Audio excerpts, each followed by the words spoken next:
Good morning, everyone. How are you? I'm going to read to you chapter 28 today. All right, so how can they expect us to get ready in such a short time? Crazy! Plane tickets and permission slips, paperwork and practice every day for close to 2 weeks. Study every evening with Mrs. V. Words, cities, states, countries, capitals, oceans, rivers, colors, diseases, weather, numbers, dates, animals, kings, queens, birds, insects, wars, presidents, planets, authors, generals, laws, quotations, measurements, equations, definitions. Oh my gosh. My head has been spinning nonstop with facts and figures. But I'm ready now. Our team is ready. Mr. D kept his promise. The 6 highest scorers from all our practice rounds were announced at the last practice session a few days ago. Of course, just like the other kids, I had been keeping a mental tally of everybody's points, so I was pretty sure I'd be one of the on-air contestants, not an alternate. Mr. Dimming almost glowed with anticipation as he made the announcement. He paced nervously. A little more and the man would be dancing. "Here we go," he said. "I feel like I need a drum roll or something." "Read the list, please," Connor shouted impatiently. Mr. Dimming said slowly, "The 6 members of the championship Spalding Street Elementary School quiz team are..." He paused. I thought Connor was going to throw something at him. "Rose, Connor, Melody, Elena, Rodney, and Molly. Claire and Amanda will be our alternates." "I'm an alternate?" Claire gasped. "Molly beat you by 2 points, Claire," Mr. D explained. "But you still get to come with us and cheer us on and tour the city."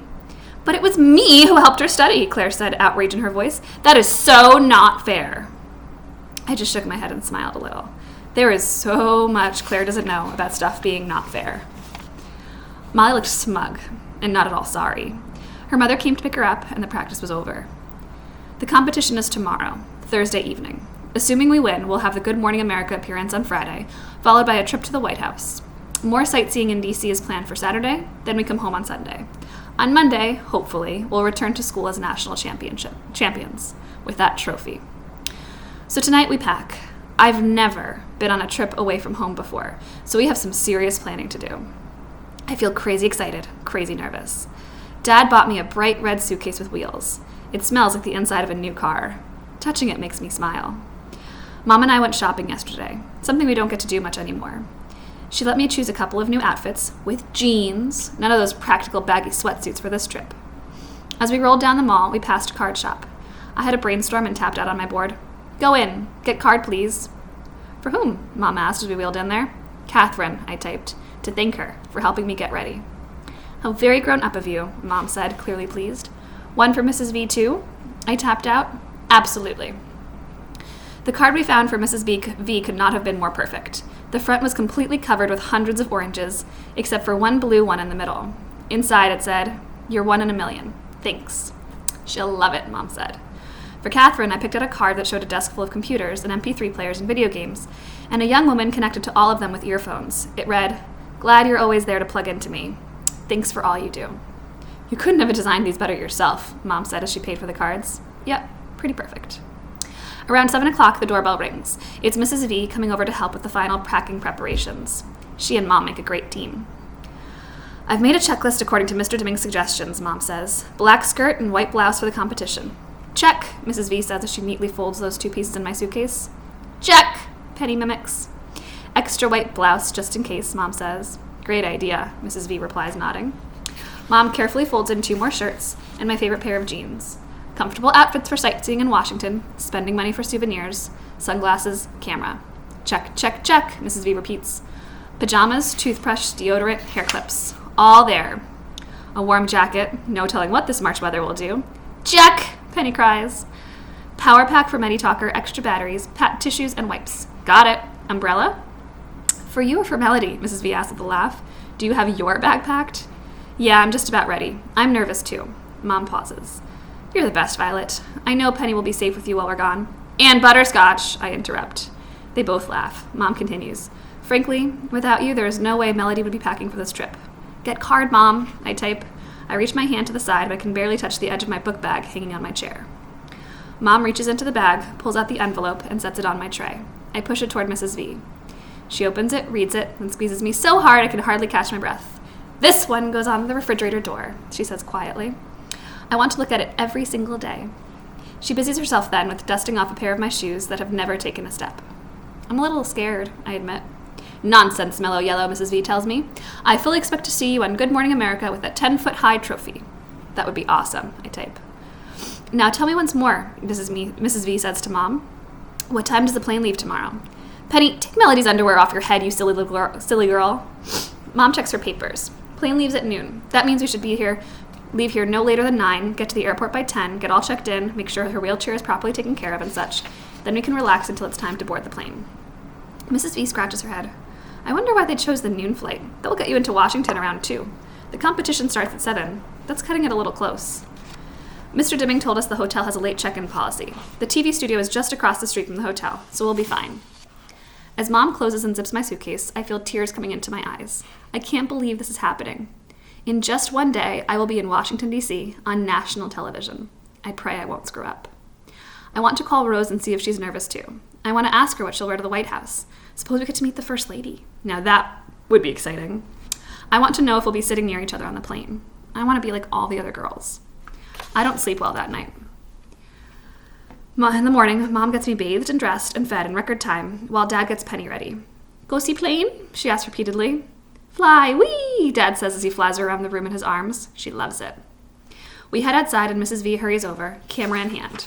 She snaps pictures of me getting strapped in, my suitcase being loaded, and my brave and hopeful victory smile. Then she does it all over again with Dad's camcorder. Nope, we'll never be able to forget this morning. Penny darts about chasing Butterscotch, running in circles around the car, which has been washed and shined. Mom, dressed in a cool denim suit and, surprisingly, a pair of late-style khaki Nikes, loads our bags in the car, and we're totally ready to go by 8:45. Dad takes Butterscotch back into the house, then locks the front door on his way out. All set, he asks. Let's do it, Mom yells. Even Penny can feel the excitement. She claps her hands. I can't stop grinning. Even though I know we have plenty of time, I keep wanting Dad to drive faster. I'm so afraid we'll miss the plane, or that we forgot my ticket, or that I'll throw up and we have to go back home. At the airport garage, we have no trouble finding a row of empty, handicapped parking spaces. We unload me, my chair, our bags, and Penny and Doodle. Mrs. V snaps more photos. It seems like hours, but in minutes, we're at the check-in gate. Mrs. V pushes me. Mom carries Penny. Dad pulls a cart loaded with the luggage and Doodle. It's 10 o'clock on the dot. Hi, Mom says cheerfully to the uniformed lady at the desk. We are here to check in for the noon flight to Washington, D.C. She hands the lady our tickets. The noon flight? The woman replies with a frown. She types and clicks, purses her lips, then types some more. Finally, she looks up. I'm sorry, ma'am, but that flight has been canceled. We've had loads of cancellations today. A late winter snowstorm in the Northeast has caused backups all over. Canceled? My stomach starts to gurgle. Snow? Mom's voice sounds thick, but the weather here is sunny and clear. They've got 5 inches on the ground in Boston already, and more is predicted for this afternoon farther south. The FAA won't let planes take off in weather like that, so our whole system gets gummed up. Planes due to arrive here and then return eastward get canceled, meaning our afternoon flights can't depart. It's complicated. Sorry. The desk agent continues to type rapidly. She tells Mom, I can get you and your daughter on the next direct flight out, however. It leaves here at 7:23 p.m. and will get you into Washington at 9:07. The Weather Service has predicted that the storm system will have fizzled by then, so we can start getting folks where they need to be. Actually, tomorrow it'll all be rain. My heart is thudding now. Would you like me to rebook you now? She smiles cheerfully. She doesn't get it. But the competition starts at 7, Mom mumbles weakly. Excuse me? I didn't hear you, the desk agent says. I can't breathe. Mom speaks a little louder. What about the rest of our group? We're traveling together, a group of school children, a quiz team, actually. They were also booked on this flight. We've got a competition this evening. Oh, I remember those kids. They were here early this morning. Great group. So polite and well-mannered. They told me all about the competition and the huge trophy they might be bringing home. They came early? Mom croaks. It seems they all went to breakfast together, then came straight here. It's a good thing they did, too, or they wouldn't have gotten out. Where are they? Mom asks. Oh, they got switched to the 9 o'clock flight, the last eastbound plane to get out before flights started getting canceled. They had to run down to the gate, but they made it just in time. I made sure of it. She looks down at her computer. Yep, that flight left about an hour ago. They're gone? Mom whispers. I feel like I'm going to choke. Are you and your family going to D.C. to cheer them on? The woman asks. She still doesn't get it. No, my daughter's on the team, Mom explains. We must get to Washington. Isn't there another flight? Perhaps at another airline? The woman looks at me and blinks. She starts to ask, but then she catches herself, returns her gaze to her monitor, and begins typing furiously once more. I can hear her fingernails as they click on the keys. Dad places both hands on the ticket counter and leans in toward the agent. I've never seen him so angry. How could this happen? Shouldn't we even notify the flight was canceled? We try, sir, but it's not always possible, the lady replies, sounding truly sorry. We do always advise passengers to call ahead and check their flight status. But this was the trip of a lifetime. You can't possibly understand how important this is to my daughter. I squeeze my eyes shut. Stupid elevator music floats from the tinny airport speakers. I hear no beautiful colors. I smell no lovely aromas. All I can see is the darkness behind my eyeballs. I'm really, really sorry, sir, the lady says. What about a connecting flight? We must get her to Washington this afternoon. The woman types and clicks for what seems like hours. Finally, she looks up. There are no other flights to D.C. on any other carrier, sir, nonstop or otherwise. The weather system has grounded everything. There will be nothing until later this evening. I'm so sorry, she whispers. I open my eyes because they are filling with tears. Dad walks away from the ticket counter, his face scrunched into tight wrinkles. Then, without warning, he smashes his fist into the wall, right next to where I'm sitting. I jerk my head up. I know that had to hurt. I shouldn't have done that, he admits, holding one fist in the other. But if I could have smashed my fist against a wall, I would have as well. Mrs. V looks from Dad to me. I don't understand how this could have happened either, she says to Mom. Shouldn't someone from the quiz team have called you? Her voice could crush bricks. The teacher, perhaps? Maybe there wasn't time, Mom says helplessly. At least that's what I hope. Surely they wouldn't have left her behind on purpose. I still have not taken one deep breath. I really do apologize, ma'am, the gate agent finally says. I've even checked airports in nearby cities. There are no flights out of the area until this evening. I have plenty of seats on our 7 o'clock flight if you'd like me to book you. No, thank you, Mom says quietly. It's too late. The entire airport feels like a vacuum to me. No sound, no voices, no air. Mom walks slowly toward me.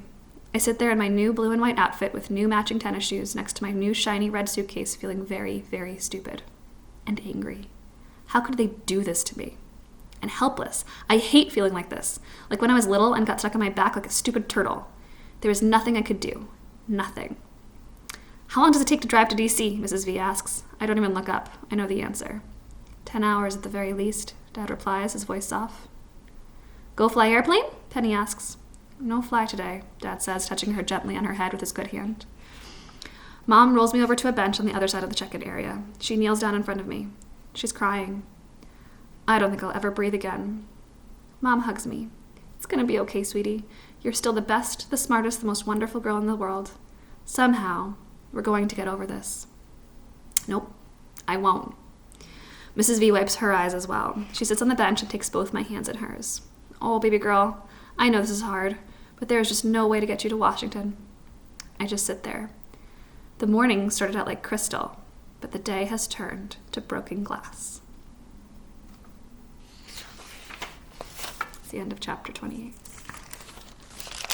Poor Melody. I'll see you guys soon.